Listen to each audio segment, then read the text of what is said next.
김정은 북한 국무위원장과 블라디미르 푸틴 러시아 대통령이 조만간 만날 가능성이 제기되면서 양측의 군사적 경제적 협력에 대한 관심이 높아지고 있습니다. 미국은 현재 러시아와 북한의 무기 거래가 활발히 진행 중이라고 판단하고 있습니다.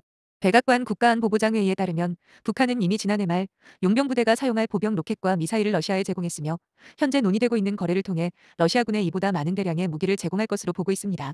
이에 미국은 북한이 러시아에 우크라이나 전쟁에서 사용할 무기를 공급하면 국제사회에서 대가를 치르게 될 것이라고 경고하고 나섰습니다. 제이크 설리번 백악관 국가안보부 장관은 현지 시간으로 5일 러시아에 무기를 제공하는 행위는 북한에 좋을 게 없다면서 이로 인해 국제사회에서 대가를 치르게 될 것이라고 밝혔습니다.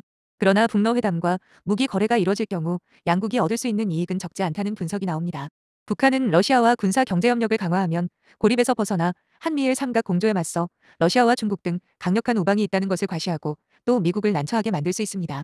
아울러 극심한 식량난과 기아를 겪는 북한이 무기를 내주고 세계 최대 식량 수출국 중 하나인 러시아로부터 대량의 식량을 챙길 수 있다는 점도 지목됩니다.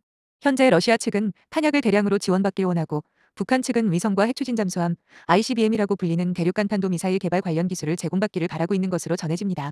양측의 득실이 맞아떨어지면 서로 부족한 부분을 메울 수 있고 합동 군사훈련 등을 통해 한미일 안보협력에 맞서 공조체제를 구축할 수 있다고 미 외신은 분석했습니다. 러시아는 북한의 무기와 노동력을 확보할 수 있습니다. 러시아는 우크라이나 전쟁으로 인해 탄약 등 무기 부족을 겪고 있으며 시베리아와 극동 지역에 북한 노동자를 파견해 인력난을 해소할 수 있습니다. 다만 북한이 가진 한계점도 지적됩니다.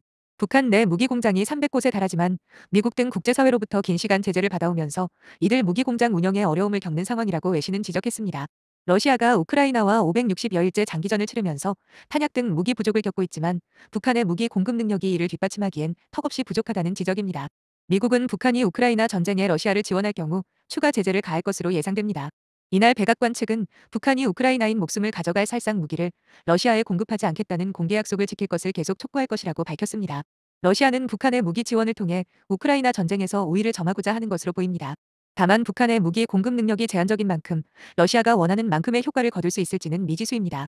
이와 관련 러시아 출신인 안드레이 랑코프 국민대 북한 전문가는 김정은 위원장이 러시아의 지지와 지원을 과시하고 싶어 할 것이라며 무기 판매, 원조, 러시아로 노동자 파견 등의 협상을 벌일 가능성이 크다고 로이터에 말했습니다.